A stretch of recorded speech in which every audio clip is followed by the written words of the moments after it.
This right here is a mask. It's intricate, it's detailed, and it's powerful. Now, imagine for a moment if this mask was you. Not just any version of you, but the version everybody expects you to be. To be confident, to be a strong man, to be an entrepreneurial individual. But what happens whenever I turn this mask around? Whenever it no longer shows a personality we've carefully curated, but something blank, unknown, and even mysterious. Hi, my name is Peyton White, and I'm a senior at Travelers Rest High School.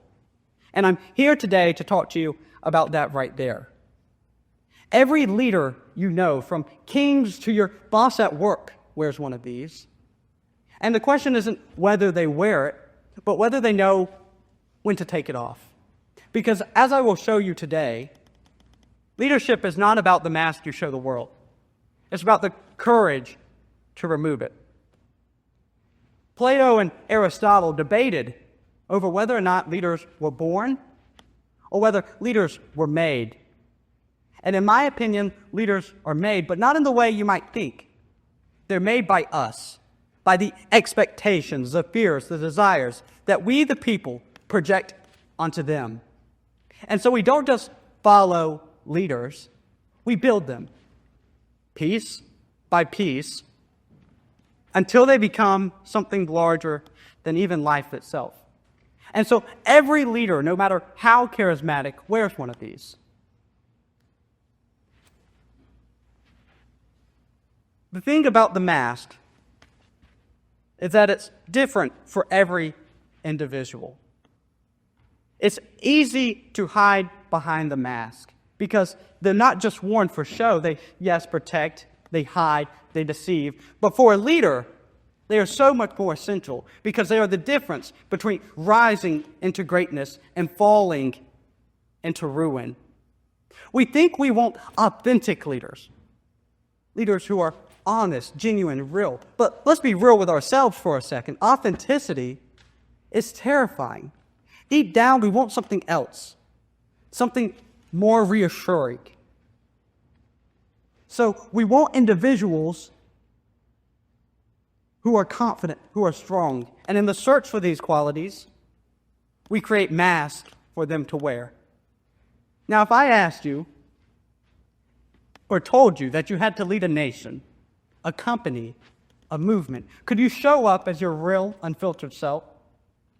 Could you show up without the mask that protects you from ridicule and judgment? Let me break something to you. It's not possible. It's not possible. These masks protect us from the ridicule and the judgment of others.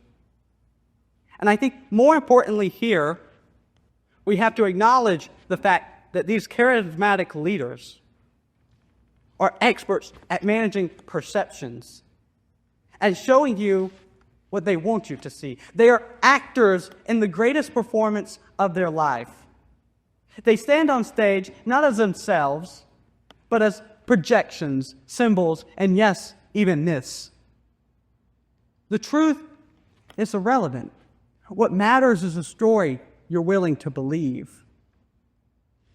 Because here's the other thing about mask, is eventually the person who wears the mask becomes one with it. It fuses to their skin. Because the more we idealize them, the more they become trapped in the persona that we have given them. So while a leader may start by wearing the mask, eventually that mask comes to wear them.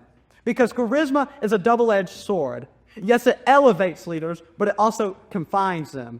Because, as I've said before, the more we begin to idealize them, the more they become prisoners of their own image. But what happens when a leader starts to believe their own myth? What happens whenever their true sense of identity becomes blurred with the mask? I want to draw your attention real quick to Vietnam. Not the battles, but the belief. A world constructed on speeches of victory, of speeches of dominoes, and speeches of righteousness. This was the world of Vietnam. We believed that every life lost was a noble price for freedom. We believed that every justice or every life sacrifice was a step towards justice. But when the images from Saigon began to fill American homes, the helicopters that landed on rooftops,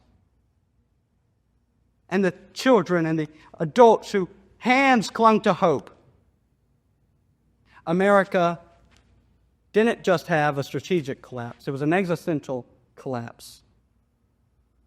When the soldiers returned home, they weren't just met with confusion. They weren't just met with protest. America had undergone a radical transformation. Leaders had promised one reality but delivered on another. And in the silence of this reckoning, America was faced with a problem, not just in policy, but with trust. Because as I've said before, we were complicit. We were complicit in the creation of the mask. We helped to build it, and when those cracks began to show, we refused to acknowledge our own roles in its creation. So what do we do? How do we navigate a world built on masks, on personas, and fictional ideology? We must first begin by accepting this simple truth: the mask will always exist. The mask will always exist. But how we approach it is different. Because the thing is, we have to navigate through the contradictions. We have to understand the paradoxes that define our life. And sometimes we have to have the courage to step out from behind that mask. Courage is a very valuable thing, and it's the same thing that the soldiers demonstrated in Vietnam. So the next time you see a leader standing before you, larger than life itself, remember this: that mask they wear was made by you, by me, and by all of us. And maybe it's time, just maybe it's time that we learn to see beyond it. But I don't want you to leave here today thinking about all the politicians, the celebrities, and the icons this applies to. Because the truth is, it applies to all of us. Each day, we wake up and we put on our own mask. Maybe it's the mask we put on before we go to work. Maybe it's the mask we put on before we go see our friends. Or maybe it's the mask we put on before we look ourselves in the mirror.